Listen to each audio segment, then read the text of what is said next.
નમસ્કાર દર્શક મિત્રો, સત્યમેવ જયતે લાઈવ ન્યૂઝમાં આપ સૌનું હાર્દિક સ્વાગત છે। શહેરના તમામ 31 સ્મશાનમાં તારીખ 7મી જુલાઈથી સ્મશાનનું સંચાલન ખાનગી સંસ્થાને સોંપાતા નાગરિકોને થતા છાણાનો ખર્ચો બંધ થશે। પ્રત્યેક મૃતદેહ માટે ₹7,000નો ખર્ચ થવાનો સંદેશો ગેરમાર્ગતો રહેતો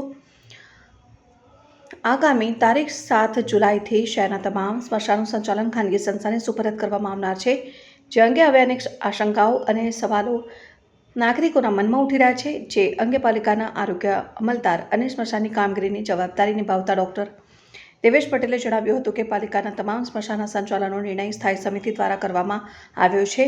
શહેરના 4 ઝોનમાં આવેલા કુલ 31 સ્મશાનનું સંચાલન વિવિધ 3 સંસ્થાઓને ઝોનમાં વહેંચીને આપવામાં આવ્યું છે અને હવેથી નાગરિકોએ સ્મશાનમાં અંતિમ ક્રિયામાં જે છાણાના પૈસા આપવા પડતા હતા તે પણ બંધ થઈ જશે અને આ ખર્ચ સંસ્થા ભોગવશે। પાછળથી કોર્પોરેશન તે નાણાં જે તે સંસ્થાને ચૂકવશે, પરંતુ તે અંગે જે મેસેજ પાઠવવામાં આવ્યો છે તે મુજબ હવેથી નાગરિકોને પ્રત્યેક મૃતકની અંતિમ વિધિ માટે ₹7,000 ચૂકવવા પડશે। તે મેસેજ તદ્દન ગેરમાર્ગે દોરતો અને ખોટો છે, જેથી નાગરિકોને આવા સંદેશાથી અડગા રહેવું હિતાવહ છે।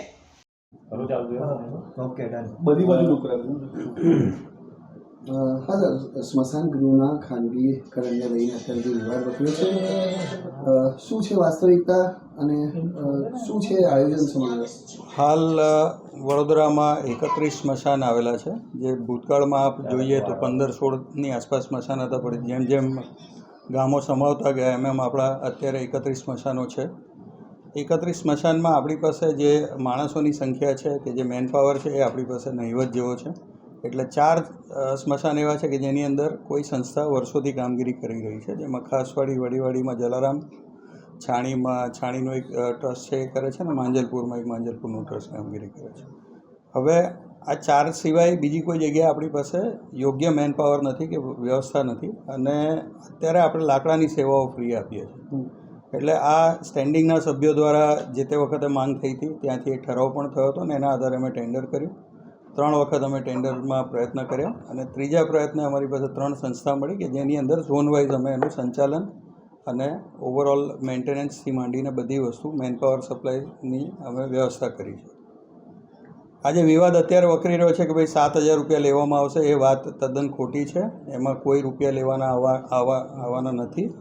જે અત્યાર સુધી આપણે લાકડા ફ્રી આપતા હતા, પણ આ ટેન્ડરમાં અમે લાકડા, છાણા, પૂળા, આખરી સામાન તમામ વ્યવસ્થા નાગરિકને ફ્રી આપવાની સુવિધા ઊભી કરેલ છે, એટલે નાગરિકને કોઈ પણ પ્રકારનો ખર્ચ નહીં થાય। જે કંઈ ખર્ચ થશે એ સંસ્થા ભોગવશે, અને એને રિએમ્બર્સ કરવા માટે કોર્પોરેશન પાસે મૂકશે, જે અમે એને રિએમ્બર્સ કરી આપીશું દર મહિનાના અંતે। પાલિકા રૂપિયા ચૂકવશે સંસ્થાને, એટલે નાગરિકને જે આ ખોટી વાત ચાલે છે કે ₹7,000 ચૂકવવાના, એ થવાનું નથી। નાગરિકે એક પણ રૂપિયો કાઢવાનો નથી। એ ટેન્ડરની પ્રક્રિયા છે, એટલે વ્યવસ્થાના ભાગરૂપે છે। આમાં શું હોય કે લાકડાની વ્યવસ્થા છે, પણ લાકડા સિવાયની જે વ્યવસ્થા છે જેમ કે પૂળા, એના આજે પણ લોકોએ પૈસા ચૂકવવા પડે છે, જે પૈસા હવે ચૂકવવાના રહેશે નહીં। એટલે સરકાર એની વ્યવસ્થાના ભાગરૂપે આ વ્યવસ્થા કરી રહી છે, એટલે જે વાત ચાલી રહી છે કે ₹7,000 કોઈ લોકો પાસે વસૂલ કરવાના છે, એવી કોઈ વાત સાચી નથી। બજેટ આમાં અંદાજે જે અમારી પાસે ભાવ આવ્યો છે એની અંદર મોટાભાગે 80% જેવી મેન પાવરની કોસ્ટ છે, કારણ કે દરેક સ્મશાનમાં અત્યારે માણસો નથી, પણ દરેક સ્મશાનમાં આપણી પાસે માણસ હશે। હવે જે વ્યવસ્થા ઊભી કરવાની છે થશે, સાફ સફાઈનું ધ્યાન રાખવામાં આવશે, બાકીની વ્યવસ્થાઓ જાળવવામાં આવશે, પ્લસ લાકડા આપવામાં આવશે, છાણા આપવામાં આવશે, આખરી સામાનનો ખર્ચ, એ બધું થઈને અંદાજે આખા વર્ષની 31 સ્મશાનની કોસ્ટ 10 કરોડની આસપાસ છે, એટલે અંદાજે 80 લાખની આસપાસ કોસ્ટ આવે 31 સ્મશાનની, જેની અંદર બધા લોકોનો ખર્ચો એ તો ટેન્ડર એ સુવિધાના ભાગરૂપે છે ને, જેમ કે રોડ બનાવે ને એની અંદર પૈસા ચૂકવે તો એ તો પૈસા તો પ્રજાના જ છે।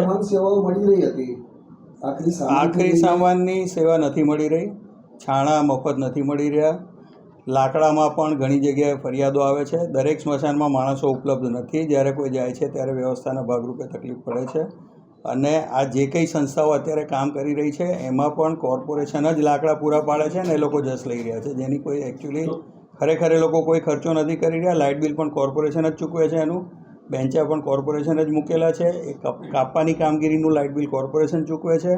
આ ખોટો એક ભ્રમ ઊભો કરવામાં આવ્યો છે કે જે લોકોને પોતાના સ્થાપિત હિતો હોય કે પોતાની કોઈક વ્યવસ્થાઓ હોય જે ખોરવાય અને જો એમને આ જ કામ કરવું હતું તો એ લોકોએ ટેન્ડરમાં ભાગ પણ લેવો જોઈતો તો જે લોકોએ ભાગ લીધો નથી. જે સ્ટોક કરવાનું રહેશે એ કોના ઉપર આવશે? બીએમસી ધ્યાન રાખશે કે એ લોકો જ કરશે લાકડા સ્ટોક કરવાના? આ તમામ વ્યવસ્થા સંસ્થાએ પૂરી પાડવાની છે. વીએમસી એનું સુપરવિઝન કરશે અને એમાં કોઈ ત્રુટિ હશે તો એની સામે પેનલ્ટી પણ થશે અને દંડ પણ કરવામાં આવશે. પહેલા મેન પાવરના રૂપિયા જ નતા ચૂકવતા, હવે ચૂકવશે પાલિકા, એમ ને? માણસોની વ્યવસ્થા ના હોય, કાં તો મહેકમ ઊભું કરવું પડે કાં આઉટસોર્સની સેવાઓ આપવી પડે. હવે મહેકમ નથી તો તમે આઉટસોર્સની સેવાઓ આપો છો એટલે એ જે તમામ વ્યવસ્થા પહેલા મેન પાવરના રૂપિયા જ નતા ચૂકવતા, હવે ચૂકવશે પાલિકા, એમ ને? માણસોની વ્યવસ્થા ના હોય, કાં તો મહેકમ ઊભું કરવું પડે કાં આઉટસોર્સની સેવાઓ આપવી પડે. હવે મહેકમ નથી તો તમે આઉટસોર્સની સેવાઓ આપો છો એટલે એ જે તમામ વ્યવસ્થા જે અત્યાર સુધી સ્મશાનોમાં હતી જ નહીં આપણે ઊભી કરી રહ્યા છે એટલે એનો કોઈ ખર્ચ તો આવવાનો છે. જે ખર્ચ આવી રહ્યો છે 80% તમારો ખર્ચ જે છે એ બધો જ માણસોને રાખવાનો ખર્ચ છે.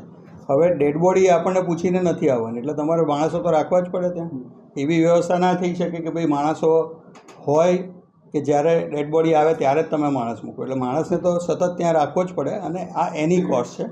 દરેક ઝોનમાં એક સુપરવાઇઝર છે જે આ બધું સંચાલનનું સુપરવિઝન કરશે ને એની ઉપર સંસ્થા છે, સંસ્થાની ઉપર કોર્પોરેશન એમની. હમણાં આ જલારામ ટ્રસ્ટ જે છે એમાં જે વિવાદ થયો એ કેટલી જગ્યાએ પહોંચાડી રહ્યું છે? એ ફક્ત 2 જગ્યાએ, એ બી એવો કોઈ ઓફિશિયલ વર્ક ઓર્ડર નથી એમની પાસે. એમની પાસે ફક્ત ગેસ ચિતાના સંચાલનનો ઓર્ડર છે, એ પણ જલારામનો નથી.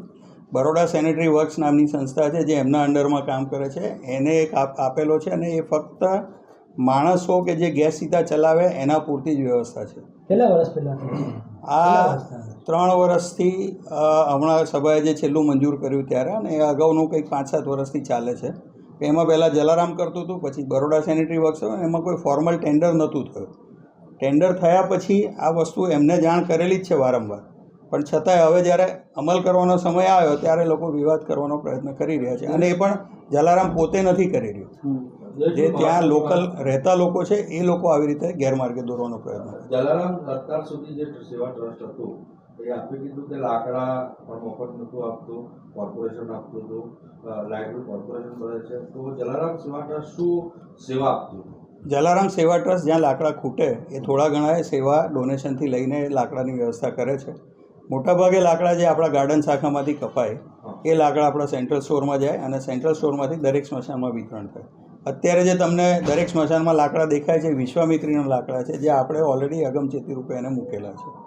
આ સંસ્થાઓનો જે ભાવ આવેલો છે એમાં લાકડા, વેરામણ અને તમામ ખર્ચ સાથેનો ભાવ છે એટલે એ લોકોએ વ્યવસ્થા પૂરી પાડવાની છે. એટલે સ્ટેન્ડિંગ કમિટી એવો ઠરાવ કર્યો કે જ્યાં આપણે લાકડા આપ્યા હોય એને ફક્ત 40 રૂપિયા પ્રતિમણ ચૂકવવાના, જે એનો મૂળ ભાવ 160 રૂપિયા પ્રતિમણ છે. એટલે લાકડાનો ખર્ચ એમાંથી બાદ થઈ જશે. એટલે જે આ 10 કરોડ છે એમાં બી 1 કરોડ ઓછા થઈ જશે.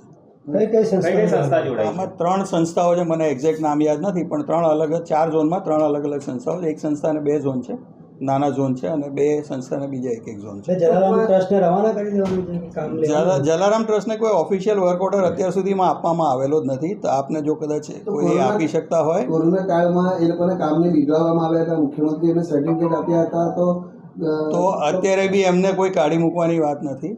વાત એ છે કે ત્યાં જે માણસો કામ કરે છે એને આ સંસ્થાઓ પણ સમાવેશ કરશે. જેવી રીતે આપનો સિક્યુરિટીનો કોન્ટ્રાક્ટ ચેન્જ થાય છે તો ઉપરનું માથું બદલાય પણ માણસો એના એ જ હોય, એટલે અનુભવી માણસોની દરેકને જરૂર હોય અને એ અનુભવી માણસોને એ આ સંસ્થાઓને પણ અમે અનુરોધ કર્યો છે કે શક્ય હોય સારા માણસો તમે રિટેન કરજો. અને ઉલટાનું અત્યારે એમને જો કદાચ પગાર સરખો નહીં મળતો હોય તો હવે એને ડેલી વેજીસ પ્રમાણે પગાર મળશે, જે સારી બાબત છે એ લોકો માટે. એમને ખાલી સમજાવવાની વાત છે. કોઈ એક માણસ નેતાગીરી કરીને પોતાના સ્થાપિત હિતો માટે આ પ્રયત્ન કરતો હોય તો એને આપણે દૂર કરવાની જરૂર છે. ટૂંકમાં અત્યાર સુધી જે સુવિધા પાલિકાને પણ ફ્રીમાં મળતી હતી હવે પાલિકા એના પૈસા ચૂકવશે? પાલિકાને કોઈને કોઈ જગ્યાએ ખર્ચ થાય જ છે. જેમ કે દરેક સ્મશાનમાં સિક્યુરિટી છે તો સિક્યુરિટીનો ખર્ચ પાલિકા ભોગવે જ છે, લાકડાનો ખર્ચ પાલિકા ભોગવે જ છે, લાઇટ બિલ પાલિકા ભોગવે જ છે. આ ખાલી એની એક વ્યવસ્થાના ભાગરૂપે કે સુચારું આયોજન થાય અને વ્યવસ્થિત રીતે દરેક માણસને એક જવાબ મળી રહે, જે અત્યારે ઘણી જગ્યાએ અમને પહોંચી વળતું નથી કારણ કે અમારી પાસે મેન પાવર નથી. અમારી પાસે દરેક સ્મશાનમાં વ્યક્તિ ના હોય તો અમે જવાબ ઘણી વખત નથી આપી શકતા. તો એ વ્યવસ્થાના ભાગરૂપે સરકારે વ્યવસ્થા કરી છે, કોર્પોરેશને વ્યવસ્થા કરી છે કે જેની અંદર નાગરિકને સુવિધા મળી રહે. અને સરકારનું કામ છે, કોર્પોરેશનનું આ કામ છે કે નાગરિકને સુવિધા ઊભી થાય અને આ દરેક પ્રક્રિયામાંથી પસાર થયેલું છે. એવું નથી કે રાતોરાત કોઈ વસ્તુ ઊભી થઈ ગઈ. સર આપ કહી રહ્યા છો કે જે 10 કરોડ આપ આપી રહ્યા છો 31 સ્મશાન માટે થશે એપ્રોક્સલી, તો પહેલા આપણે કેટલા ચૂકવવા? એમાં કોઈ મહેકમ જ નથી, કોઈ વ્યવસ્થા જ ના હોય. જ્યારે તમારા 15ના 31 સ્મશાન થયા હોય તો એ જે મહેકમનો ખર્ચ આવવાનો હોય કે જે વ્યવસ્થાના ભાગરૂપે કરવાનો હોય એ કાં તો તમારે કાયમી મહેકમ ઊભું કરવું પડે અથવા તમારે આઉટસોર્સિંગથી વ્યવસ્થા ઊભી કરવી પડે. એટલે આ એના ભાગરૂપે વ્યવસ્થા હવે છે. 10 કરોડ જ્યારે ખર્ચ થવાનો છે તો અગાઉ આ ખર્ચ કેટલો આવતો હતો? અગાઉનો ખર્ચ હું આપને ના કહી શકું, એટલા માટે ફક્ત સિક્યુરિટીનો ખર્ચ મારી પાસે છે જે અંદાજે 3 કરોડની આસપાસ થાય છે. એ સિવાય ઇલેક્ટ્રિસિટી બિલને એ બધાના લગભગ 1.5 થી 2 કરોડ રૂપિયા થાય છે. એટલે 5-7 કરોડ રૂપિયા જેવો ખર્ચ જે ઓલરેડી થતો હતો, જે સામે નહોતો દેખાતો, એ હવે આના ભાગરૂપે અંદર આવીને થશે. એટલે 4-5 કરોડનો ખર્ચ બીજો આવી રહ્યો છે, પણ એમાં સ્મશાનની સંખ્યા બમણી થઈ રહી છે અને એમાં બધી જગ્યાએ વ્યવસ્થા ઊભી થઈ રહી છે. આપણે એવું કહી શકાય એટલે આ સંસ્થાઓ પહેલાં ખોટું પોતાની પીઠ થપથાવતા આવતી હતી. એવું હું નહીં કહું. એ લોકોએ સેવાઓ પાડી જ છે પૂરી, જેટલી એમની કેપેસિટી છે એ પ્રમાણે પાડી છે. પણ ઘણી બધી વાતો એવી હોય કે જે જાહેર જનતાને ના ખબર હોય, આપના લોકોને ખબર ના હોય. એટલે આ હું જસ્ટ જ્યારે આ વિવાદ થયો છે તો આપણે એની સ્પષ્ટતા કરી રહ્યા છીએ. 7 તારીખે જે રીતે બીજી સંસ્થા પોતાનો કાર્યભાર એમાં લેવાની છે એવા સમયમાં વિરોધ પણ સામે અત્યારે આવ્યો છે, તો એ પરિસ્થિતિને કેવી રીતે જુઓ છો? એ તો ટેન્ડરની પ્રક્રિયા છે, સ્ટેન્ડિંગ કમિટીએ મંજૂર કરેલું કામ છે, એને અમલ કરવા માટે અમે અમારો પ્રયત્ન કરીશું. અને જે કે એમાં વ્યવસ્થાના ભાગરૂપે જે લોકો અત્યારે કામ કરે છે એ મોટાભાગે બધાનો સમાવેશ થઈ જ જશે. એમની રોજીરોટી કોઈ છીનવવાનો પ્રયાસ નથી. મોટાભાગની વ્યવસ્થાઓ જ્યાં જ્યાં એ લોકો છે એ લોકોને પણ માણસો જોઈએ જ છે, એ લોકોને પણ માણસોની જરૂર છે અને અનુભવવાળા માણસો એ લોકો એમના પેરોલ પર લેશે અને એ આપણે એમાં એની વ્યવસ્થા ઊભી કરશું. અચ્છા, મૃતક પરિવારને સંસ્થા તરફથી પાવતી વધારે આપવા? હા, એ પણ જે વ્યવસ્થા નથી એ પણ હવે શરૂ થશે. પાવતીની વ્યવસ્થા આપણી પાસે નથી કારણ કે આપણી પાસે માણસો નહોતા.